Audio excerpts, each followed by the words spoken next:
শখ করে কেনা মানি প্লান্ট গুলো দিন দিন খুবই মনমরা হয়ে যাচ্ছে। কেমন উস্কো শুষ্ক লাগে, পাতাগুলো মরা মরা অবস্থা। তো আমার মনটা খুবই খারাপ, কারণ এদের আমি খুবই শখ করে অনলাইন থেকে কিনেছিলাম। তো ২ টা গাছই আস্তে আস্তে করে মারা গিয়েছে। এই একটা মানি প্লান্টই আছে, তো এটার আজ পানি চেঞ্জ করে দিব। এটা যেহেতু ডুবু ডুবু করে পানি দিয়ে রাখতে হয়, সেইজন্য এটার মাঝে মাঝে অনেক দিন থেকে গেলে ভিতরে ছোট ছোট পোকা হয়। তো সেইজন্য এই পানিগুলো আমি চেঞ্জ করে পাথরগুলো সুন্দর করে ধুয়ে তারপরে সেট করে রাখবো। ভিডিওটি যারা দেখছেন তারা বাসায় কে কে এই মানি প্লান্ট গুলো রাখেন অবশ্যই আমাকে কমেন্ট করে জানাবেন। আর কিভাবে এর যত্ন নেন, কিভাবে এগুলো বড় হয় সেটাও একটু কমেন্ট করে জানাবেন। আমার বাসায় যেহেতু আলো একটু কম, সেজন্য আমি এই মানি প্লান্ট গুলো নিয়েছি যাতে হচ্ছে ঘরের ভিতরেই রাখা যায়। পানিটা চেঞ্জ করে দিয়ে পাথরগুলো ধুয়ে সেট করে রেখে দিয়েছি। এখন আমি রান্নাবান্না করব। শর্টকাট একটা রেসিপি শেয়ার করব আপনাদের সঙ্গে। বাসায় যদি অল্প পরিমাণে মাংস থাকে আর একটু ডাউল থাকে, তাহলে কিন্তু এই রেসিপিটা করে খেতে পারেন।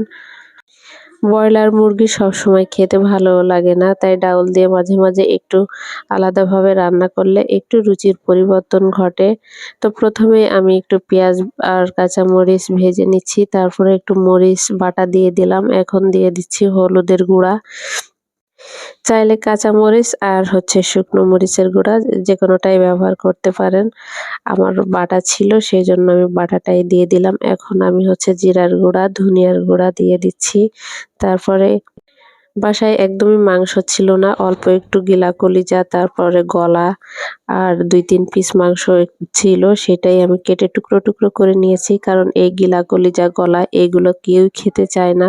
তবে এভাবে ডাউল দিয়ে রান্না করে খেলে কিন্তু সবাই একটু একটু করে খেতে খেতে কিন্তু শেষ হয়ে যায়। না হলে দেখা যায় যে ভালো পিসগুলো সবাই খায়, কিন্তু গিলা কলিজা, গলা এগুলোই খাওয়া হয় না।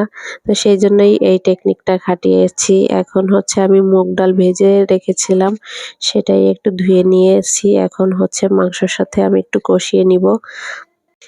আসলে এটাকে মাংসও বলা যায় না, এটা জাস্ট গিলা কলিজা। আমি পা গুলো ফেলে দিয়েছি। তো এখন হচ্ছে তেজপাতা আর এলাচ একটু ছেঁচে দিয়ে দিচ্ছি। যেহেতু আমি অল্প পরিমাণেই রান্না করব, তো সেইজন্য সবকিছুই অল্প অল্প করে দিচ্ছি। এভাবে কিন্তু চাইলে খিচুড়িও রান্না করে নেওয়া যায়। তো আমার একটু ভাত রান্না করা ছিল, তো ডাউল রান্না করার দরকার ছিল, তো ভাবলাম এভাবেই রান্না করি। আর ডাউলটা কিন্তু এই মুহূর্তে ফ্যাকাশে মনে হচ্ছে, ডাল সেদ্ধ করার সময় কিন্তু এরকমটাই লাগে। তো এটা হচ্ছে ফাইনাল লুক, রান্না করা হয়ে গিয়েছে। এখন আমি ডালটা বাটিতে উঠিয়ে নিয়েছি। খেতে কিন্তু অনেক মজা ছিল। নামানোর আগে ধনিয়ার পাতা দিয়ে দিয়েছি।